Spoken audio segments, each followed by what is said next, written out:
अगर राहुल गांधी यह कह दें कि चीन हमारी जमीन पर कब्जा किए हुए बैठा हुआ है, तो सुप्रीम कोर्ट उनकी भारतीयता पर सवाल उठा देगा। अगर राहुल गांधी यह कहें कि हमारे 20 जवान शहीद हो गए, तो क्या सुप्रीम कोर्ट यह कहेगा कि आप भारतीय जैसे बर्ताव नहीं कर रहे हैं? और दूसरी तरफ हमारे विदेश मंत्री यह कह सकते हैं कि चीन एक बड़ी अर्थव्यवस्था है, हम उनसे कैसे मुकाबला करें?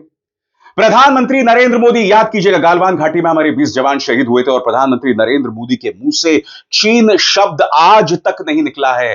वो प्रधानमंत्री जो मुख्यमंत्री गुजरात रहते हुए 1 दर्जन बार चाइना गए थे, वो प्रधानमंत्री जिन्होंने 2014 से पहले चीन को लाल आंख दिखाने की बात कही थी, वह पूरी तरह से खामोश है।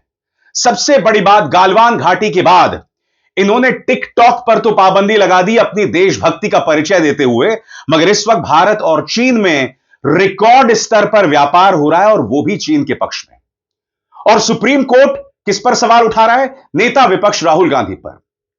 मैं फिर आपसे पूछना चाहता हूं, क्या राहुल गांधी की अभिव्यक्ति की आजादी नहीं है?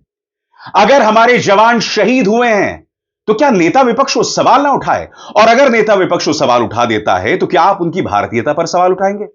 मैं आपका ध्यान खींचना चाहूंगा, क्या कहा है इस मामले में जस्टिस दीपांकर ने आपके स्क्रीन पर।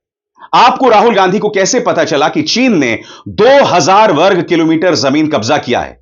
किस विश्वसनीय दस्तावेज के आधार पर आपने यह बात कही? एक सच्चा भारतीय ऐसा नहीं कहेगा।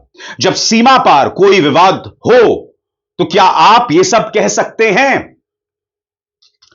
जस्टिस दीपांकर के शब्द, और बात वहां नहीं रुकती। जस्टिस दीपांकर कहते हैं, ये जो तमाम बातें आपने कही, आप ये बातें सोशल मीडिया में क्यों कह रहे हैं? आप संसद में बातें क्यों नहीं उठाते?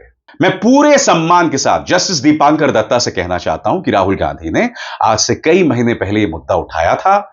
इनफैक्ट चाइना का कब्जा और चीन का जो प्रभुत्व है, वो मुद्दा राहुल गांधी लगातार उठाते रहे संसद के अंदर।